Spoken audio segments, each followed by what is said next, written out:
Det sies at noen mennesker annerledes. Alle mennesker forskjellige, om de har en funksjonshemming eller ikke. Alle annerledes. Jeg er selv en kvinne med Downs syndrom. Jeg er ikke syk. Jeg har ett ekstra kromosom i mine celler. Jeg vil at dere skal se mennesket, ikke bare diagnosen. Jeg er Marte. Helt unik som alle andre.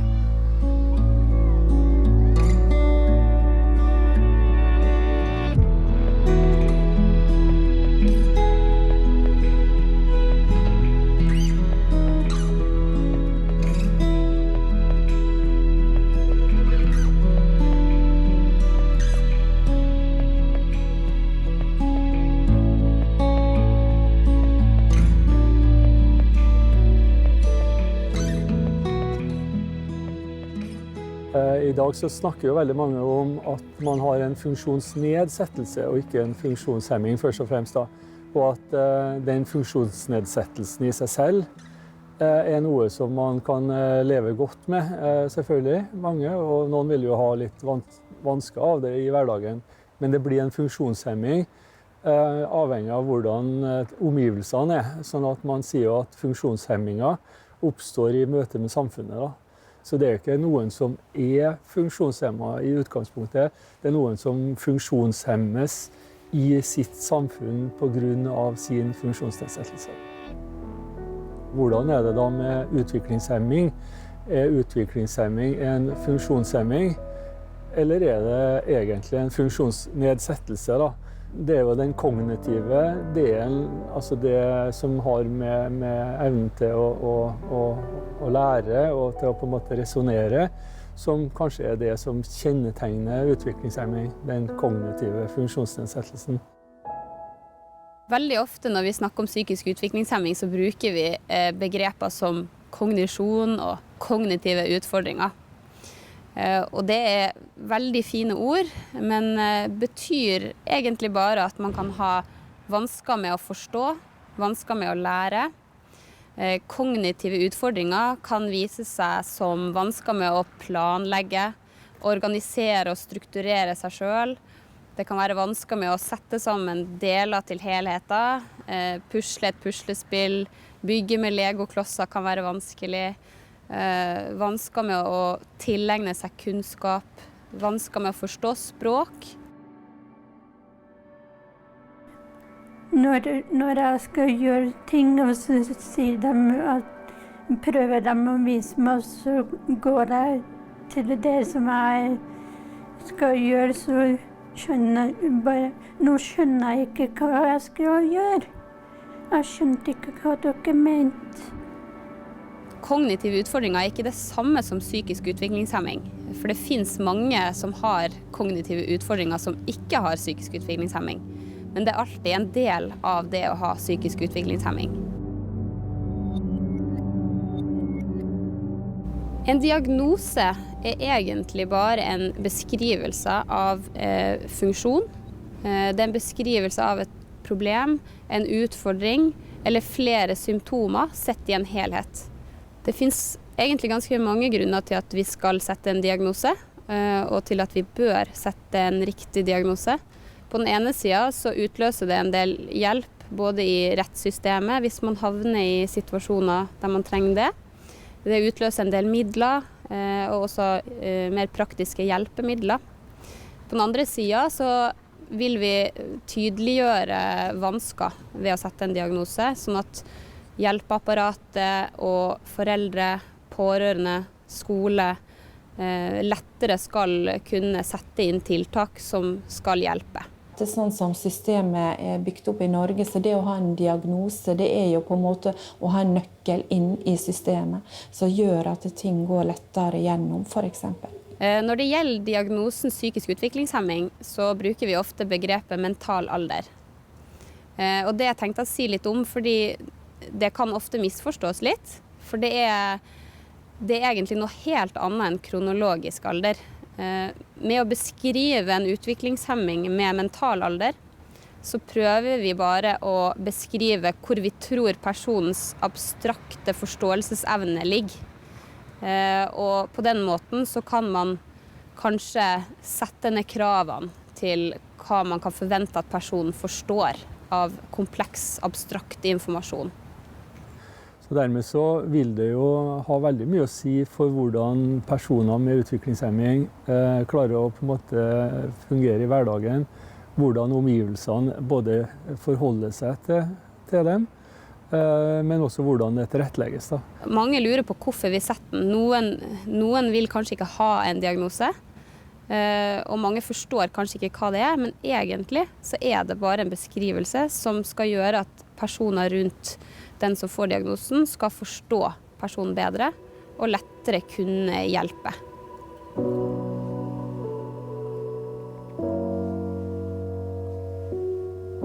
Det gikk flere år fra vi meldte bekymring over utviklingen til Robin, til han faktisk ble diagnostisert med lett psykisk utviklingshemming i 2014.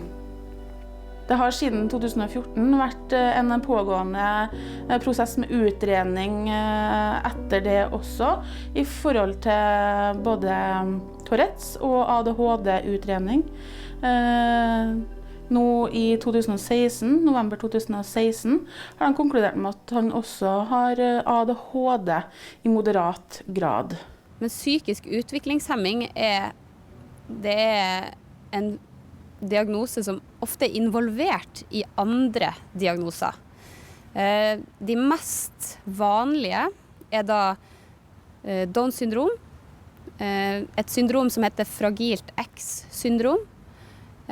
Og så vet vi også at veldig mange med autisme har psykisk utviklingshemming. Og det betyr egentlig bare at i tillegg til sine spesifikke vansker med språk og kommunikasjon og rigid atferd, så har de også en lav grad av forståelse og store, betydelige lærevansker.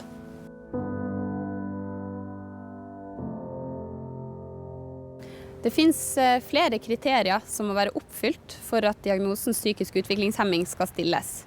I utgangspunktet så bruker vi en bok som heter ICD-10. Den bruker alle i helsevesenet. Og der står kravene til diagnosen. Og kort fortalt så er det 3 hovedkrav. Det ene er at man skal score under en grense på en test som måler forståelsesevne og teoretiske kunnskaper. Problemløsningsevne. Det andre er at man skal undersøke hvor godt man klarer seg i dagliglivet for øvrig. At man skal finne ut litt hva man klarer helt uten hjelp og støtte i hverdagen sin. Det tredje er at problemene må ha oppstått før man har blitt 18 år. Så det skal være noe som har vært der hele veien, på en måte. Vi graderer psykisk utviklingshemming i flere kategorier. Og bakgrunnen for det er at vi antar at det er et spekter som starter på et nivå vi kaller for lett psykisk utviklingshemming, og ender opp på det mest alvorlige, som er dyp psykisk utviklingshemming. Hvor mange personer som har utviklingshemming i Norge i dag er litt vanskelig å stadfeste sånn helt nøyaktig. Ut ifra diagnosen så regner vi med at ca. 1,5% av befolkningen har en psykisk utviklingshemming. Men tallene viser at det er ca. 20 000 personer som får kommunale tjenester som følge av at de har diagnosen psykisk utviklingshemming.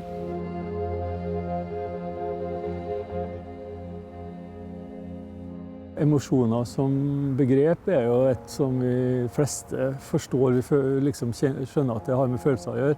Så vi bruker jo ofte også følelser, men ordet følelse er litt mer upresist.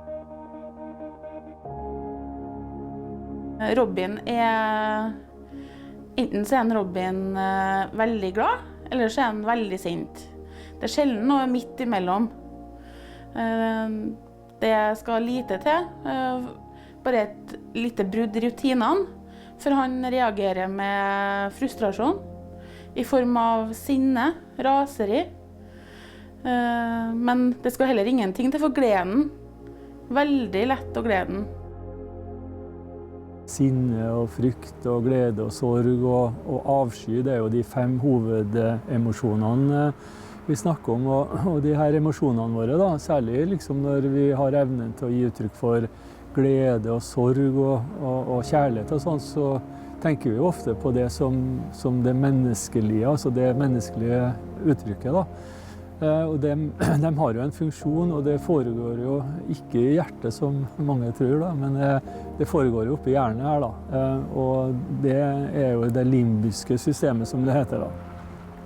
Og de signalene som du får inn gjennom at du enten ser noe eller lukter noe, hvis du lukter at det røyk, så kan du tenke at kanskje det er en brann, eller hvis du hører høye lyder, så kanskje lurer du på hva som foregår. En bil som plutselig bråbremser gjør at du snur deg og lurer på hva som skjer nå, sånn at vi har jo sanser som skal fange opp det her og sende de signalene til hjernen. Og i hjernen så er det to veier de her inntrykkene særlig går, da. Den ene kaller vi den lave veien, og som ligger liksom under hjernebarken, under cortex, da, og har en rask vei inn til blant annet det vi kaller fryktsentret, eller amygdala, da, som gjør at vi kan reagere veldig sånn spontant på et eller annet som skjer, da, ja, så vi skvetter og så videre. Mens den høye veien som går om hjernebarken eller cortex, den gjør at vi da tenker oss om når vi hører en lyd, i stedet for at vi plutselig begynner å springe, da, så lurer vi på, det her er jo langt unna oss, så roer vi oss ned, da. Men det forutsetter jo selvfølgelig at vi har erfaring fra de lydene, eller skjønner hva de er. Og har man jo en skade i hjernebarken, i cortex, så vil man kanskje ikke klare å gjøre den type tanker, da. Altså man har ikke noe minne om ting lenger, eller man har ikke vært i stand til å fange opp kunnskap og bruke den til å forstå hva som foregår, da. Og da blir man jo veldig mye mer overlatt til den veien som er den lave veien, og som gjør at man reagerer veldig mye mer med frykt. Og da vil man jo enten prøve å gjemme seg, som kalles freeze, da, eller man prøver å stikke av, flight, eller man vil også kanskje reise seg opp og tenke herre må jeg bekjempe, og som vil være fight, da. Sånn at man blir litt sånn, veldig sånn, uttrykkene kan bli veldig kraftige, da, i forhold til hva man gjør, i forhold til hva det er egentlig som skjer rundt den, fordi en ikke klarer å tolke det og forstå det ved hjelp av hjernen sin, da, med den delen av hjernen som vi bruker til å tenke med, da.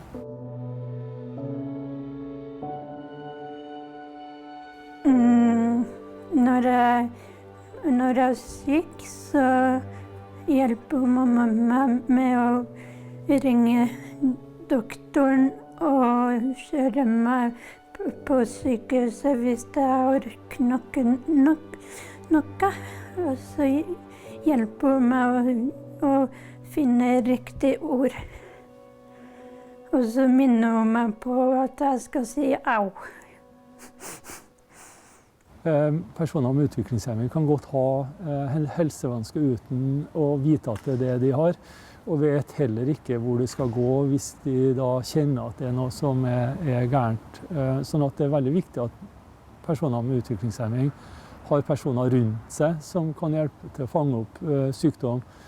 Og det er også viktig at helsevesenet selv er oppmerksom på det problemet, at utviklingshemmede ikke sier fra om sykdom, og at det også faktisk er sånn at de oftere kan ha behov for helsehjelp, da. Et eksempel på det å ikke klare å gjøre seg forstått, det er jo blant annet når hun er syk. Vi ser at hun ikke har det bra, vi ser det er noe som plager henne, men vi vet ikke hva. Og det er forferdelig sårt. Og det å kjenne smerte, det gjør vi jo. Og det er noe som kroppen sender beskjed om, men hva den smerten er for noe, det krever jo kunnskap. Nå når jeg gjennom 22 år så har jo jeg lært meg hvordan jeg skal finne ut hva det er som plager henne. Noen ganger så tror jeg må ha vel utviklet sanser, både syn, hørsel og lukt. Så gjør at jeg klarer å bedømme hva det kan være, og klarer å se det. Men det går 22 år, og jeg har brukt 22 år på å lære det. Sånn at hvis at hun kunne klart selv og kommunisert en del av vanskene hun har gjennom hverdagen, så har det vært utrolig godt. Hvis du ikke vet noe om sykdom, ikke skjønner at en smerte på et bestemt sted i kroppen kan ha med mage å gjøre, eller kan ha med en muskel å gjøre, eller kan ha med at et bein har brukket, så vil du bare kjenne smerten. Og mange kan faktisk komme til å reagere veldig annerledes på smerte enn det de fleste av oss ville ha forventet. De kan begynne å slå der det gjør vondt, i stedet for å prøve å oppsøke hjelp. Da. Sånn at du må nesten kjenne til de ulike måtene å reagere på hvis du ikke har hvis du har en utviklingshemming. Da. Og det handler jo igjen da, om denne faglige kunnskapen som det er viktig at personer har som skal jobbe med personer med utviklingshemming. Men samtidig, det må også være personer som lytter til oss.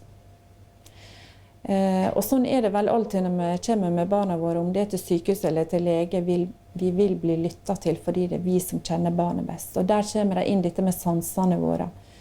Så mor har lært å bruke øynene mine, jeg har lært å bruke hørselen min, jeg har lært å bruke nasen min til å se hva er det som plager Amalie, og da er det viktig å bli hørt. De som er dyktige, henvender seg til meg og spør meg hvordan skal vi gjøre dette.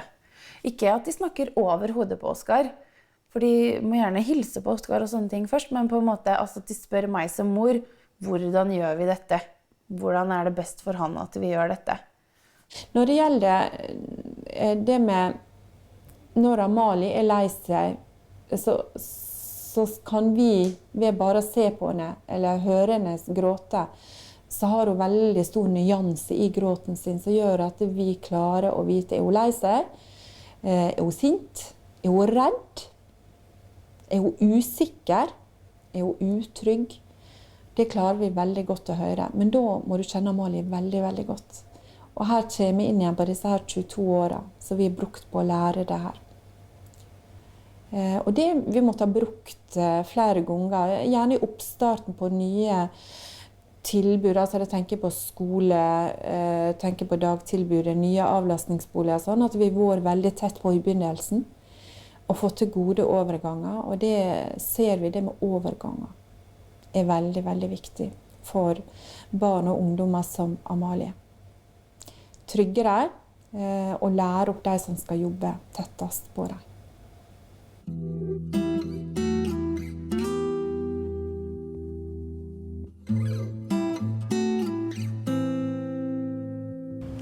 Det er litt forskjellige ting som vi syns er viktig. Jeg syns det er viktig at de som jobber med ham skal skjønne, kunne kommunisere med ham, skjønne hva han sier, og det tar tid. Skjønne hva signalene hans betyr. Kunne sette grenser, kunne være forutsigbare. Gi ham forutsigbarhet. Tenke på selvbestemmelse til ham. Tenke også på veldig tydelige rammer. Ja, grunnen til at vi er så opptatt av selvbestemmelse i samfunnet i dag er jo kanskje nettopp den tida vi lever i. Da. Vi har kommet dit at vi liksom krever at mennesker skal være veldig autonomt, skal reflektere over seg selv, skal ha en begrunnelse for de valgene man tar og det man gjør. Da. Så vi har beveget oss bort fra det samfunnet der vi gjorde det som var ifølge tradisjoner og sedvaner. Da. Og det er jo en utvikling som selvfølgelig når ut til alle, og det er helt naturlig også selvfølgelig at personer med utviklingshemming er med på den utviklingen. Ja, nå pleier jeg å si fra, men ikke for 5 år siden. Det gjorde jeg ikke. Det holdt jeg inni meg. Og prøvde å gjøre det så godt jeg kunne. Anne Marte har også vært den utviklingshemmede som hele tida skal være den som tilfredsstiller omgivelsene sine behov. Det vil si at hun svarte det hun trodde omgivelsene ønsket å få vite, og det de ønsket å høre. Og det betyr ikke at Anne Marte svarte sånn som hun egentlig ønsket selv. Det har tatt mange år, og mange år i terapi, for at Anne Marte tør nå å gi uttrykk for egne ønsker, egne behov, og ikke minst sette egne grenser. Selvbestemmelse er faktisk noe som læres, og den læringen den skjer jo helt fra starten av i livet, men må jo selvfølgelig da få lov til å praktiseres, og den må jo praktiseres i stigende grad fram til man blir myndig. Det er ingen vits i å liksom få vite når man har blitt 18 år at nå får du lov til å bestemme selv, og så har man ikke fått lært det og øvd på det. Da. Jeg har jobbet med psykologer, sykepleier som jeg går til. Så han har pushet meg frem og sagt at jeg skal si fra hva jeg vil og hva jeg ikke vil, og hva jeg liker og ikke liker. Forskjellen på godt og dårlig faglig arbeid, det skjønner man jo nesten selv. Det er jo den måten tjenesten blir utført på. Og ofte så vil jo det som skal skje foregå i samhandlingssituasjoner med den personen med utviklingshemming. Enten å hjelpe vedkommende til å rydde i leiligheten sin, handle mat, lage mat, alle de her praktiske gjøremålene. Og så kan man jo tenke at ja, men det trenger man jo egentlig ikke så mye fagkunnskap for å kunne gjøre. Men det er jo ikke akkurat det å lage maten som er kunnskapen, fagkunnskapen, men det er jo det samspillet som oppstår når personen ikke klarer å forholde seg til oppgaven, men begynner å må på en måte avklare ting rundt seg, altså det som er det miljømessige i det da. Vi snakker jo om miljøterapi, og vi snakker om miljøarbeid. Og det å ha den fagkunnskapen som man da har med seg inn i de her profesjonsyrkene som vi snakker om her, så gjør det jo at man da skjønner hvorfor mennesker i bestemte situasjoner reagerer som de gjør og handler som de gjør. Og her må man jo ha kunnskap om den kognitive funksjonsnedsettelsen hos utviklingshemmede, og hvordan den kan komme til å påvirke samspillet i det øyeblikket man står og lager mat eller er på butikken og handler inn. Hva er det som gjør at personen for eksempel ikke tør å gå inn i butikken? Og da, hvis man har kunnskap om kognitiv funksjonsnedsettelse, om emosjonsregulering, alle de her tingene, så gjør det at vedkommende ikke bare forstår situasjonen, men kanskje forstår mer og kan handle ut fra det da.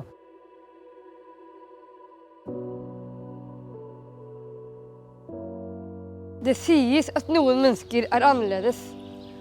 Alle mennesker er forskjellige, om de har en funksjonshemming eller ikke. Alle er annerledes. Det må ikke bli de og vi. Bare vi.